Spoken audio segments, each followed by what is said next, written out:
They say great science is built on the shoulders of giants. Not here. At Aperture, we do all our science from scratch. No hand-holding.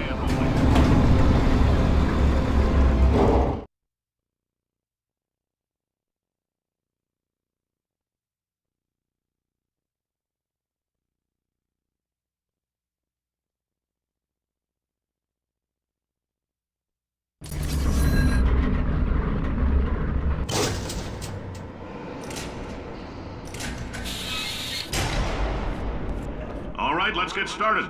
This first test involves something the lab boys call repulsion gel. You're not part of the control group, by the way. You get the gel. Last poor son of a gun got blue paint.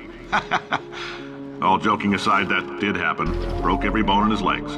Tragic, but informative. Or so I'm told.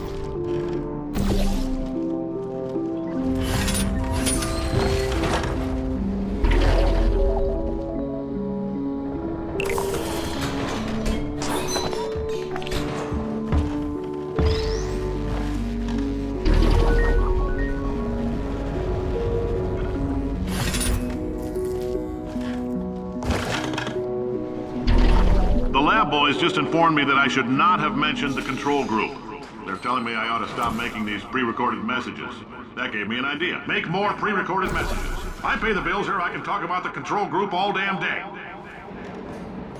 For this next test, we put nanoparticles in the gel. In layman's terms, that's a billion little gizmos that are going to travel into your bloodstream and pump experimental genes and RNA molecules and so forth into your tumors. Now, maybe you don't have any tumors. Well, don't worry.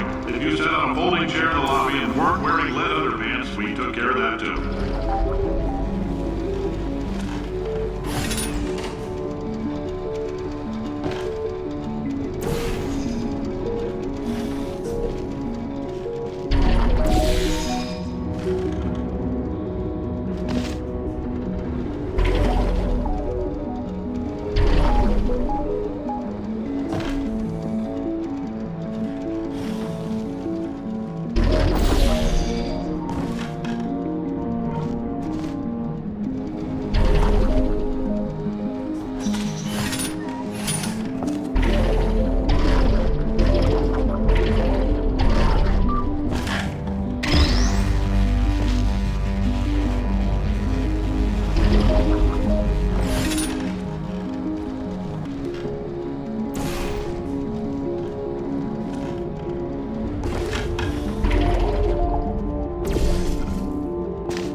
Oh, in case you got covered in that repulsion gel, here's some advice the lab boys gave me.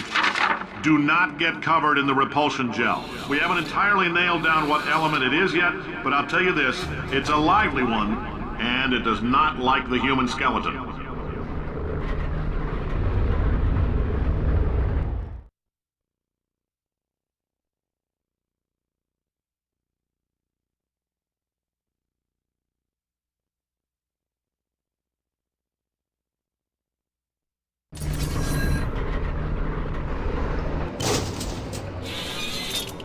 All these science spheres are made of asbestos, by the way. Keeps out the rats.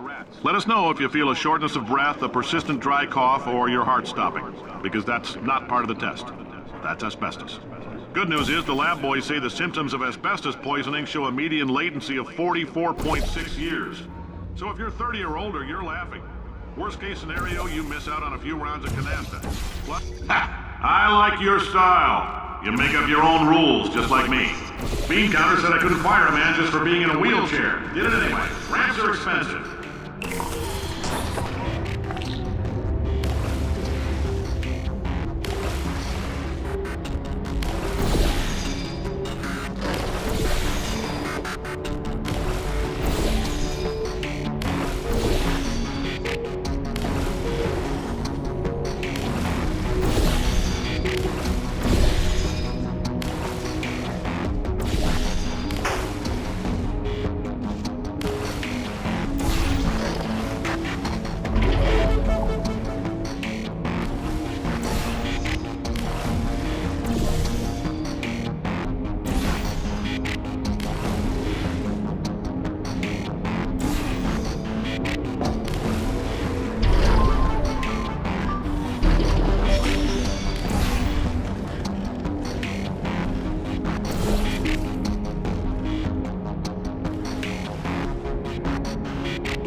that coffee we gave you earlier had fluorescent calcium in it so we can track the neuronal activity in your brain.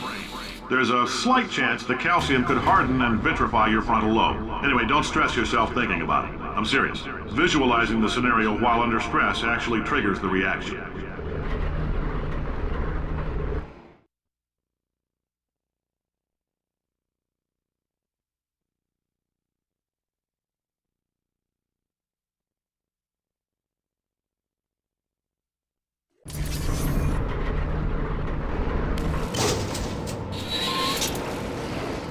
Now, if you're part of control group Kepler-7, we implanted a tiny microchip about the size of a postcard into your skull. Most likely you've forgotten it's even there. But if it starts vibrating and beeping during this next test, let us know. Because that means it's about to hit 500 degrees, so we're going to need to go ahead and get that out of you pretty fast.